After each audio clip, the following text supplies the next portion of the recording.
If everyone else is back, I can go back. All right, is everybody set? Hold on.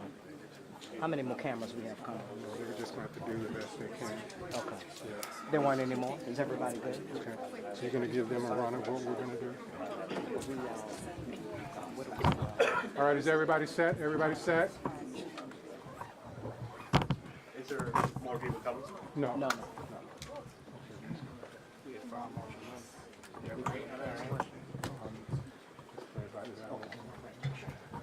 All right, good afternoon. Thank you all for coming out to our press conference. Special Agent Sack will open up, and then we'll follow the run of show, and then we'll take 1 or 2 questions afterwards. Good afternoon, everyone. My name is Alethea Duncan. I'm the Assistant Special Agent in charge here in FBI New Orleans. Thank you for being here today and for your patience. First, I want to acknowledge the victims of today's horrific attack.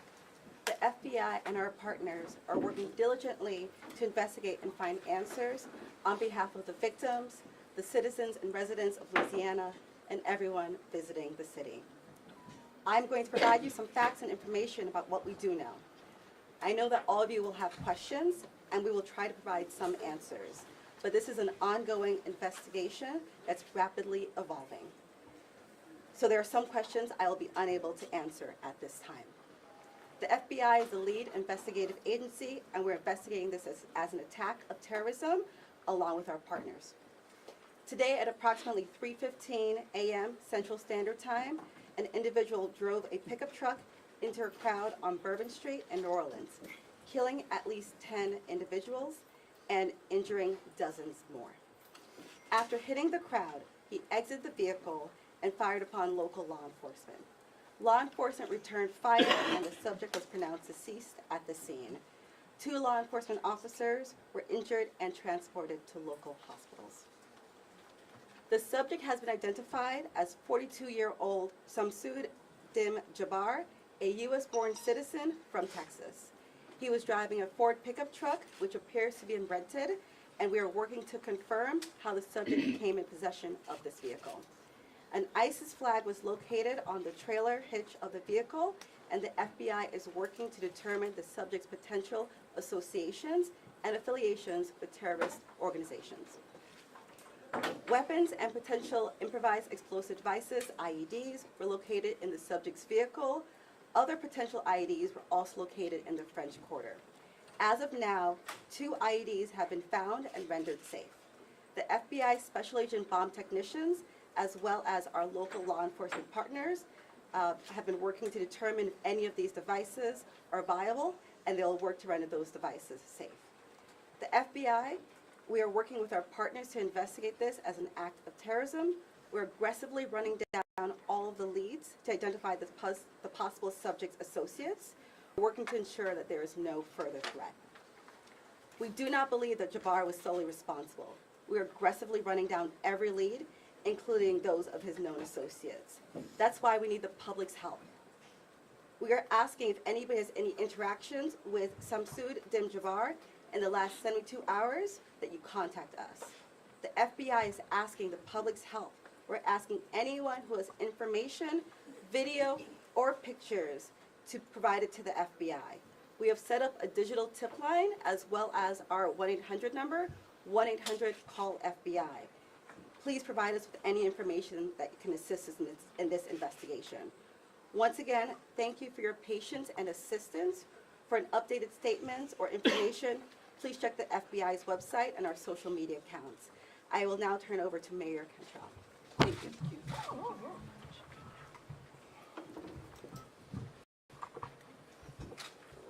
Thank you, Agent Duncan, for your leadership and the full support of the FBI. First and foremost, I want to express my deepest condolences to the families and loved ones that were impacted by this tragedy on Bourbon Street and in the heart of the city of New Orleans. And I know that the entire New Orleans City Council grieves along right with me, no doubt about that, and our people and our families. My priority will continue to be to ensure that victims that remain on Bourbon Street now will be serviced and removed as soon as possible, but as stated, the FBI is in charge of this investigation and are doing everything necessary to make this happen. I also want to acknowledge hearing from President Biden, all of our federal partners, but most importantly, calling Governor Landry this morning, responded with haste, and we do say thank you. And of course, a demonstration of a unified support is right here in this room. That's how we collectively responded to this tragedy in the city of New Orleans. The mission now is to facilitate, support, and coordinate safety procedures to keep our residents and our visitors safe. I've gone to the hospital along with Chief Kirkpatrick to visit our police officers, and considering their injuries, they're doing well. As I mentioned, this investigation is ongoing, and the FBI remains the lead in the investigation. It is an active crime scene as well. We are committed, no doubt, to uncovering all details surrounding this tragedy. And we're taking every necessary step to put even more safety procedures in place, especially given the nature of the investigation. I'm going to ask people to do not go around our secured area if there is no essential need to do so. It matters, and again, it is an active crime scene. I also want you all to know that the Greater New Orleans Foundation has set up a fund to assist victims, and that information will be provided to you. Thank you, Ganoff. Again, I want to thank this unified team. We're leaning in. We will be relentless, and we will do everything that it takes to render real justice. This team will. I want to also just thank our citizens for your heartfelt prayers.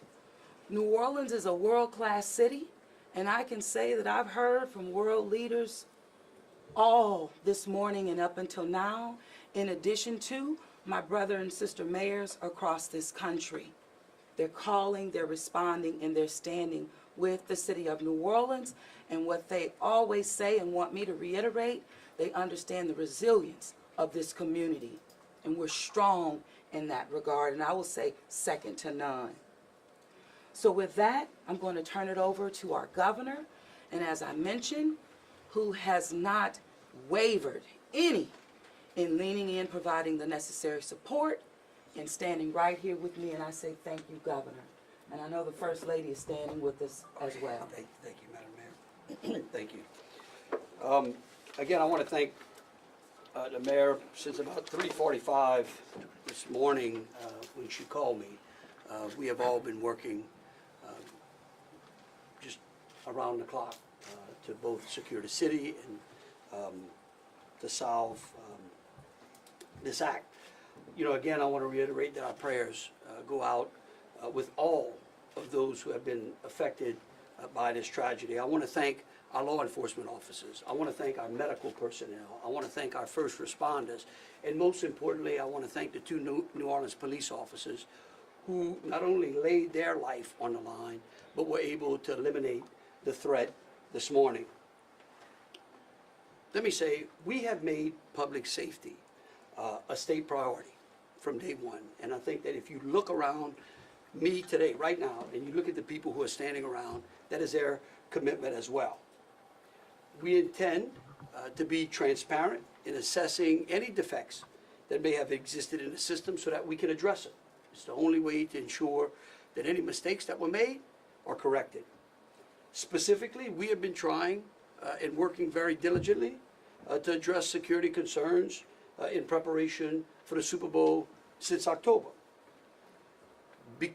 And it's interesting because, ironically, in preparation for the Super Bowl, I had intended to issue an emergency declaration tomorrow so that we could bring all of our federal, state, and local agencies to bear in preparation for the Super Bowl and Mardi Gras. But because of the events today, I have amended that emergency declaration and issued it today. So again, that declaration will allow our federal, state, and local partners to bring all of the resources necessary to get this city safe. In light of that executive order, I have also ordered the mobilization of a military police company.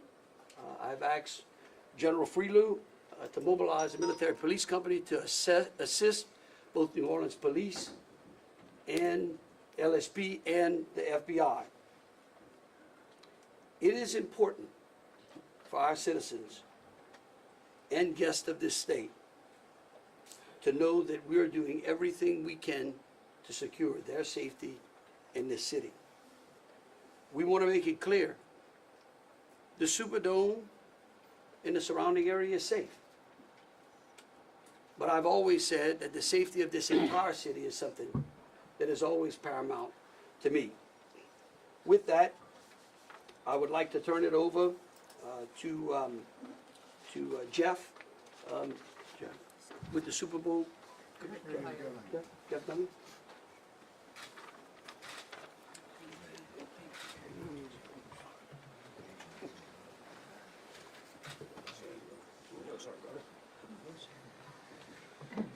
Good afternoon. Obviously, we wish we weren't here for this reason today. The Sugar Bowl Committee has a 90-year history of being a good corporate citizen for the city of New Orleans, and that's why this tragedy hurts us as much as anybody right now. So our condolences, thoughts, and prayers go out to the victims and their families as we all work through this. Of course, anytime we have a major event in the city of New Orleans, public safety is paramount, and we have full faith and confidence in the governor and the mayor and all the assets, the federal, state, and local resources that they've applied to this event so that we can ultimately bring those responsible to justice and carry on with the major events that we have in front of us. Speaking of which, we were scheduled this evening to have a CFP quarterfinal played in the Superdome at 7:45. We have been in consultation with ESPN, with the College Football Playoff, with the Southeastern Conference, with the University of Georgia, with Notre Dame. All parties and all agree that it's in the best interest of everybody and public safety that we postpone the game for 24 hours. Work is fast about to set up a safe and efficient and fun environment for tomorrow night. There'll be more details on that in the coming hours, but for now, that's the plan, that we're going to move forward and play the game. And again, we reiterate our thanks to everyone up here for the important work they're doing. We live in the fun and games world with what we do, but we certainly recognize the importance of this, and we're going to support it 100%. So thank you. I'd like to bring up Senator Kennedy.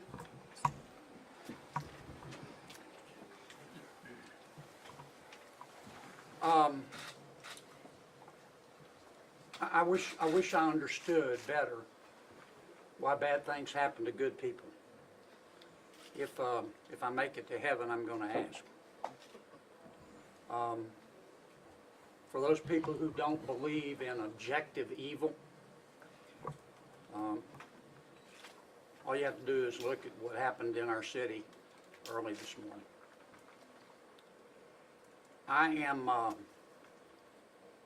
If this doesn't trigger the gag reflex of every American, every fair-minded American, I'll be very surprised. I'm here because these are my people. I'm here because these are my people's friends. I'm here because there are a lot of Louisianians that are scared tonight. I don't want them to be. There's a lot of information going around. Some of it is actually true. Some of it isn't. The federal government is now in charge of this investigation. By that I mean the White House, the FBI, the Department of Homeland Security, and the Department of Justice. I have not talked to the FBI.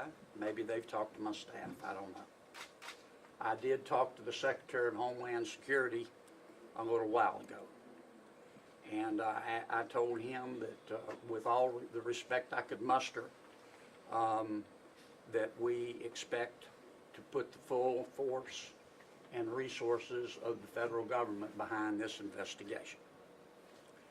Our state troopers, our local police departments, our sheriffs, we've got many sheriffs here today, have been terrific so far.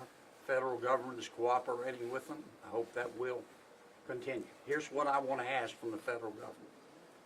Catch these people. Catch these people. And then tell the American people the truth. Now, I don't want you to tell us yet anything that's going to interfere with your investigation.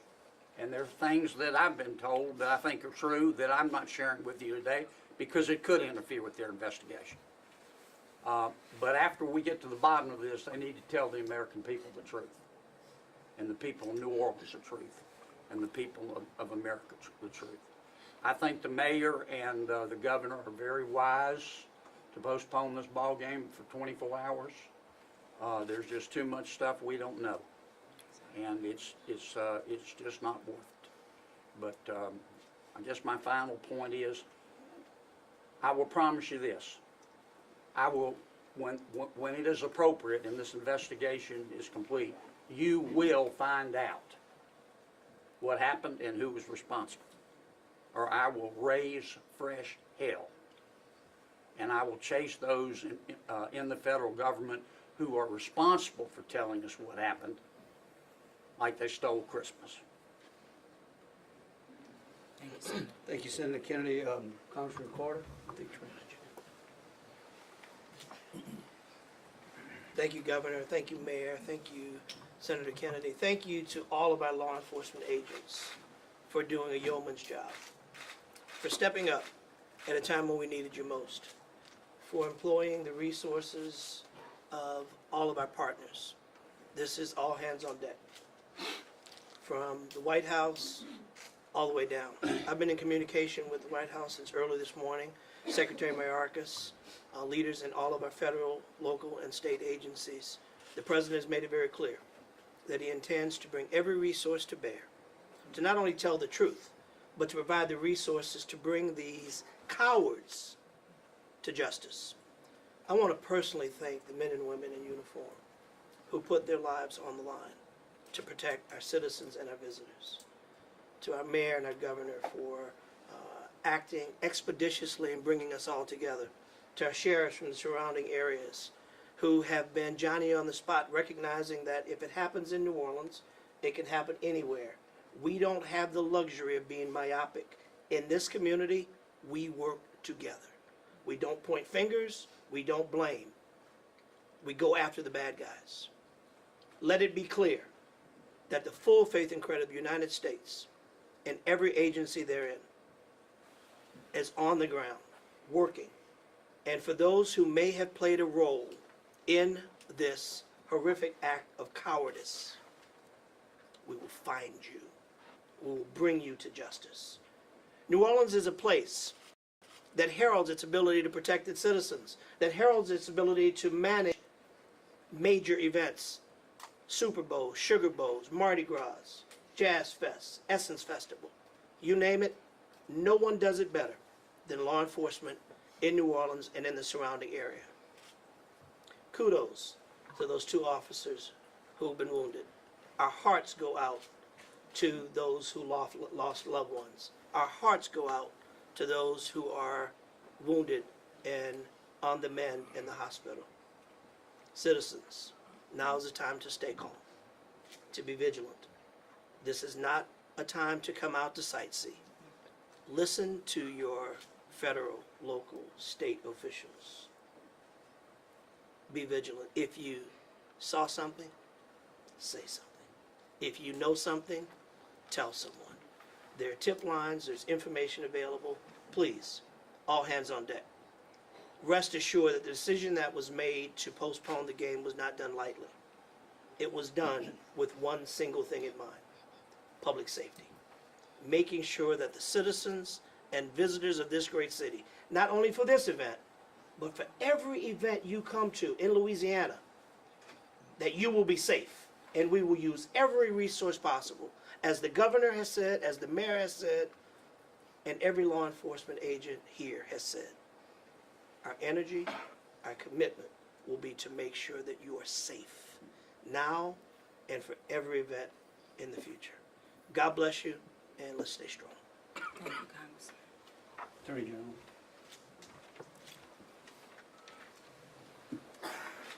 I first want to extend my sincerest condolences to the families of the victims. Parents got a phone call last night, early this morning, that no parent ever wants to receive. And as a parent of children who come to New Orleans and spend time here, I know that that is just something that, you know, we hold our breath sometimes till they're home safe, and some people did not come home safe. And we also have some people who are fighting for their lives right now in the hospital. So I'd ask everyone to pray for them. They need our support and they need our prayers. This was a heinous act, a heinous, cowardly act, and we will find them and we will bring them to justice. My office will be providing both investigative and prosecutorial support to the City of New Orleans, to the District Attorney, Jason Williams in New Orleans, as I have done for months. We will continue to do that. We will provide the governor with whatever support that he needs, and the Governor's Office of Homeland Security, whatever support that they need. I'll be here to help. I will be here to stand with the City of New Orleans. We will bring them to justice. Thank you. Thank you.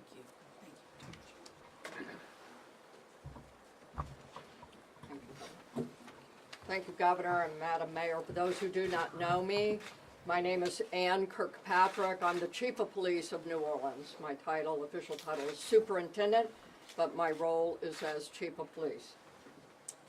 You know, you've heard some of the details today, and over the last 24 hours, we had approximately 400 officers in the French Quarter.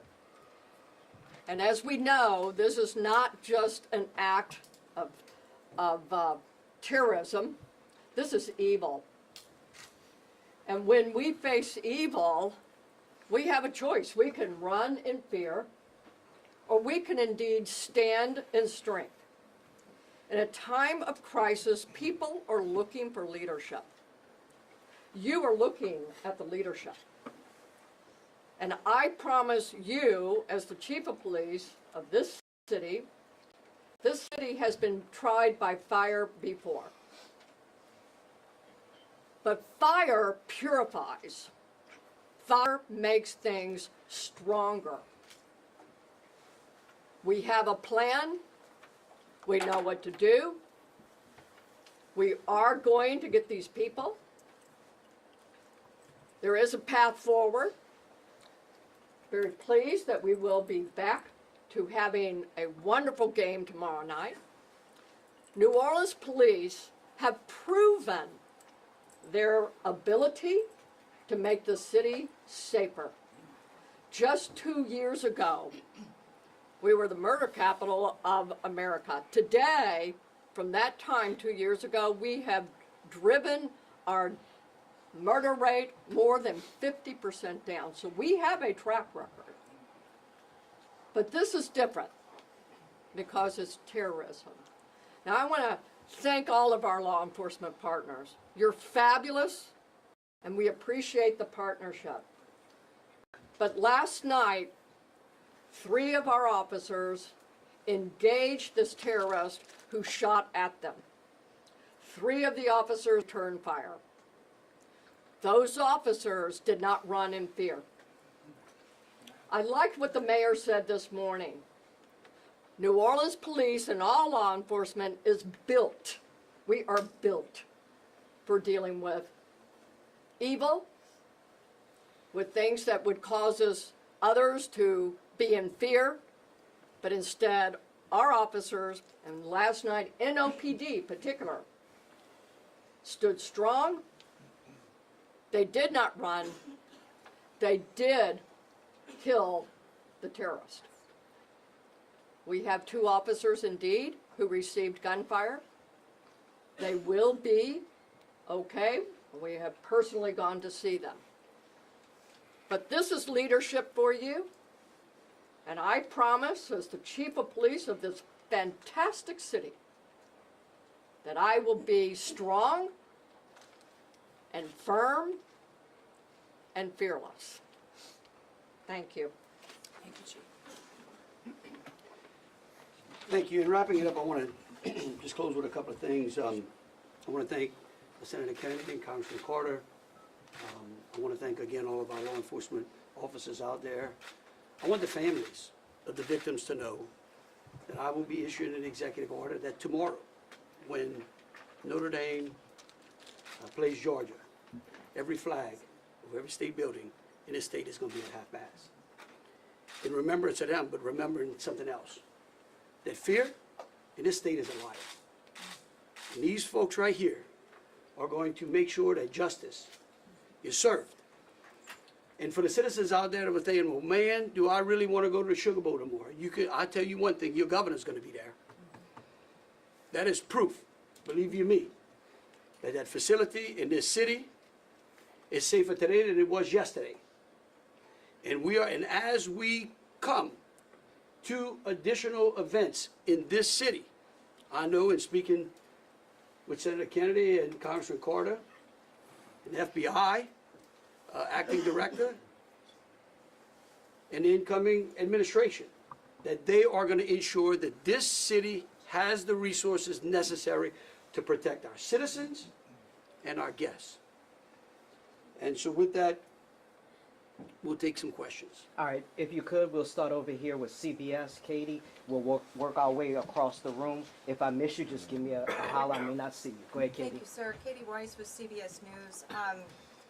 I mean, I think this has been a really tough day for a lot of people, but at this point, we're hearing that the death toll, according to some FBI sources, has gone up to 15. Is this true? Who was the answer? I can speak to it, because unless you have a final number. We do not have a final number. We know that we have confirmed 10, but we did have people who had been transported who were in critical condition. And so I do not know that, but I can confirm 10. And one quick follow-up question, if I may. We know that there have been some local records in Texas about a misdemeanor background on this suspect. Any signs or warnings ahead of time about this person or their plans for what happened this morning? Because that is the investigation part, I will give the FBI. At this time, we cannot go into details about the subject's history. What I can tell you, the person was an Army veteran. We believe he was honorary discharge, but we're working through this process, figuring out all this information. The goal with the FBI is providing you with the most accurate and complete information. So once that information is confirmed, we'll make sure we push that out. Thank you. Ariel. At this time, do you know exactly, as far as the victims, how many are from here in Louisiana versus out of state, and their ages maybe? At this time, I can't go into details about all the victims. We want to make sure that first that the family is notified appropriately before we put any information out there. So once the families are all notified, then we'll go ahead and release a statement to everyone. And I would ask the press, in relation to the victims and those that are in hospices, if we could just refrain from worrying about them so their loved ones can take care of them, and the medical personnel that are trying to get them out of the hospital can do so. And as information becomes available, but we want to respect the privacy of those who are still either fighting for their lives or being cared for. Thank you. A follow-up, if I may. Go ahead. You guys mentioned accomplices. You don't think that the suspect acted alone. About how many more suspects are you guys looking into at this point? It's a range of suspects, and right now with the FBI, we do not run a rule anything else, so that's why we're asking if anyone has had any interaction with the deceased subject Jabbar in the last 72 hours. Provide us with this information. You can provide us that information through 1-800-CALL-FBI or our digital tips line, which is available on our social media website, as well as the big FBI website. Can I say something right quick? Tell me who you're with. WDSU. WDSU, okay, and CBS. The NBC's over here on the right. Oh, that's an unusual Jesse. position. I don't get it. You wouldn't. Look, the FBI is not going to be able to answer those questions, okay? They will eventually, I promise you, okay? Once the FBI has a chance to investigate all this, along working with state police, working with Homeland Security, working with the city of New Orleans, they're going to tell you what happened. I can promise you that, or I'm going to raise fresh hell. But right now, they're in the process of trying to catch the other bad guys. And I want to give them the benefit of the doubt for a while. 26. Yeah, I had a question about the victims. I know there was obviously gunfire exchange, so I guess how many victims were shot and then how many were injured? Look, again, let me reiterate both Special Agent Duncan and Senator Kennedy. There's a lot of, I get that y'all want to know minute details. What we don't want to do is impede this investigation or spend any time talking about things that don't get us closer to hunting these folks down and securing the city. And so at a particular point in time, we will release as much information as we can. But at this time, in relation to the investigation, I would ask y'all to refrain from those. So ladies and gentlemen, if we are going to just have more of the same, as the governor just said, we're going to provide that information, but we're going to wrap the press conference now. Hold on a second. Hold on. Let me finish. You weren't listening. If all of the questions are more of the same, what the governor just said in position, we won't be doing that to provide that information. And if you have a quick different question, then let's do that quickly and move on, okay? My question. Hold on. We're going to do this in an orderly fashion. You say there are multiple Hold on, Hold sir. on, folks. Hold on. Think who was next? We had over here. Hi, Rachel Wolf from the Wall Street Journal. You said you were confident there are multiple suspects involved. What makes you confident in that? Is there Well, like, why would we tell you that? Again, that's, I mean, look, again, we want to answer pertinent questions. But anything that would lead to impeding or endangering this investigation is not going to be said, okay? And we will, as information unfolds, this is a very fluid process. And remember something too, we're doing two things. We're hunting some bad people down and we're securing the city too. We're getting ready for a Sugar Bowl tomorrow. So if y'all would, again, if you have questions regarding Sugar Bowl, the safety of the city, or something to that effect, we're happy to answer. Here. Okay, go ahead. Go ahead, Alyssa. Usually in parts of the French Quarter, specifically in parts of Bourbon Street, there are bollards. We're hearing that some of those may have been down because of repairs. Can you speak to that, and maybe was there any backup option of putting a truck there or an NOPD car there? Well, let me tell you, yeah, I'm going to let the mayor answer. I want you to know that's one of the first things I thought of this morning when the mayor called me, okay? And I will tell you that whatever the problem was is going to be solved. Thank you, Governor. Thank you, Governor, and thank you for the question. I do understand that it's been on your radar since this morning. As it relates to the bollards on Bourbon Street, over 10 years ago, excuse me, okay, over 10 years ago, the city of New Orleans implemented an infrastructure project placing bollards on Bourbon Street. Shortly thereafter, the malfunctions of those bollards ensued, from Mardi Gras beads on down. But the New Orleans Police Department, of course, deemed them inefficient because they did not operate the way that they were intended to do.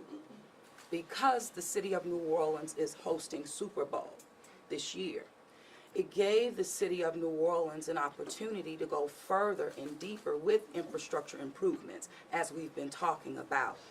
So as a result of that, we were able to build in bollard replacement into our Super Bowl infrastructure package. And because of that, the city of New Orleans has moved forward with that infrastructure that is nearing completion. Bollards were not up because they are near completion, with the expectation of being completed, of course, by Super Bowl, way before Super Bowl. But that is the reason.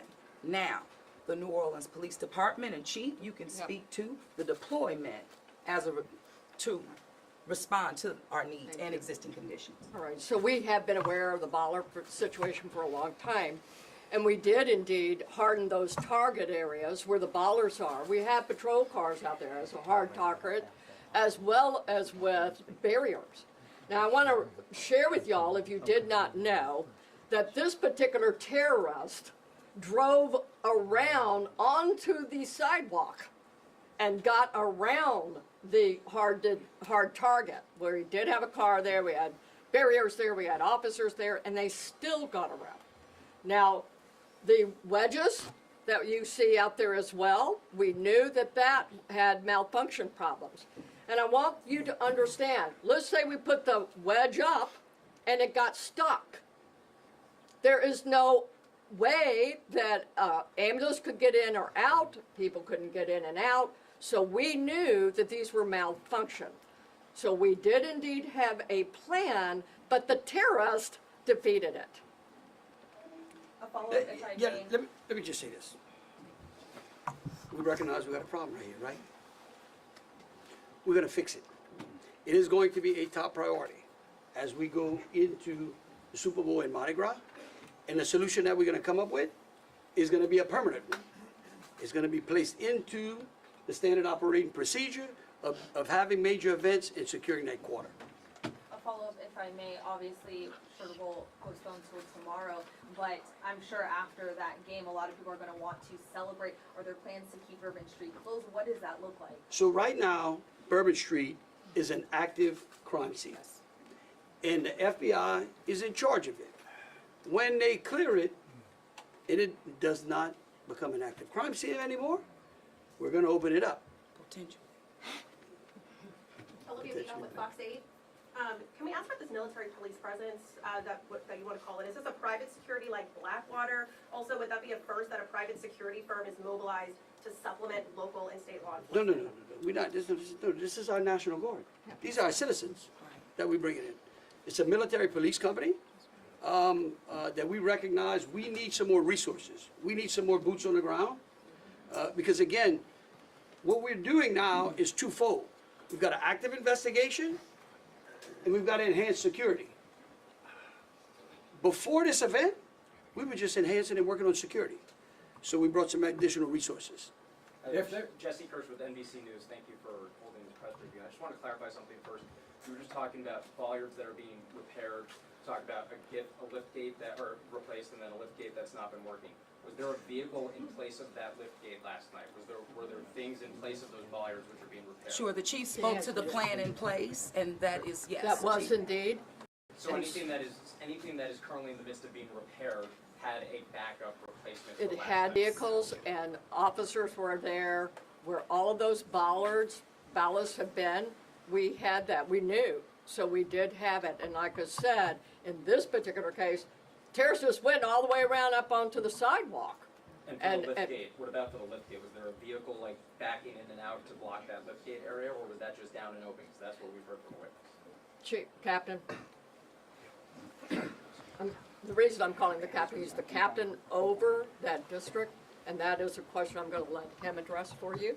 Good evening, everybody. I'm Captain LaJean Roberts of the 8th District. Yes, we did have a vehicle strategically placed right in front of the wedge, preventing access onto the roadway. And in terms of the framework of security that was already in place on Bourbon Street, I know this is an ongoing project of improvement, but with how that was all aligned, was someone getting up on a sidewalk considered impossible or nearly impossible, or was this not something you expected you would have to account for? If, of course, it wasn't something we expected to account for. The bollards they're actually wedges. They're strategically placed 5 locations throughout the French Quarter on the roadway. This particular terrorist drove onto the sidewalk behind the police car to gain access to the 100 block of Bourbon Street. So if you're worried about someone ever driving down Bourbon Street, why weren't you worried about someone driving up the sidewalk in the same way, or at least racing for it in the same way for all these years? All right, look, You'll be next, Chelsea. we can go on what ifs forever. This is evil. And that guy could have easily gone down the sidewalk of Canal Street, where there were a ton of pedestrians on there as well. And there are And they are. bollards That's right. on some They're right. sidewalks, so that's, I'm Right. just asking. Hold on a second. We're gonna move on. Chelsea, go ahead. Just want you to know, however, we recognize, I said earlier, that where there are defects in this system, we are going to be transparent, and we are going to address them with the city and make sure that we fill those gaps as best we can. Chelsea. Yeah, Chelsea Brazen with Axios. I have a question just about sort of ongoing public safety today. Special Agent mentioned two possible IEDs. Were those in the same location? Should residents in the French Quarter or elsewhere be concerned about potential other situations? The two IEDs, they were in different locations, and what we've done in conjunction with our local and state partners, we've gone through and done a sweep to identify anything that we thought was suspicious, and we have not. However, as I said before, if the public sees something, please reach out to us, so that way we can go through and verify that we did not miss anything. But we conducted initial sweeps, I think, starting shortly after our initial Yes, I'm going to thank you, press conference. Agent. I do want to share that we have a plan, and we have been implementing that plan. One of those plans is that we have swept all of these areas. The word swept means we have put officers out there as a grid, walking down the streets, every street in the French Quarter, looking for suspicious packages, bags, ice chest, you name it. And they have been walking it as a grid. We've been doing the same thing on Poydras and all the accesses into the Superdome.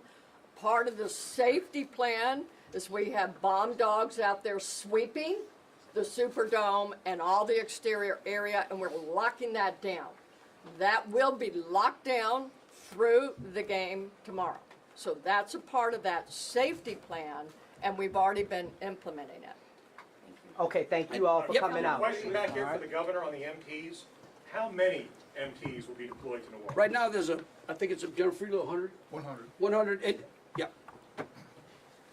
All right, thank you all so much. Thank you. Thank you. What gives you the confidence tomorrow night it'll be safe? Right. I'm going to be there. Yes, but you're also saying you're making improvements, or what gives you the confidence? You're a bodyguard for 7,000 people.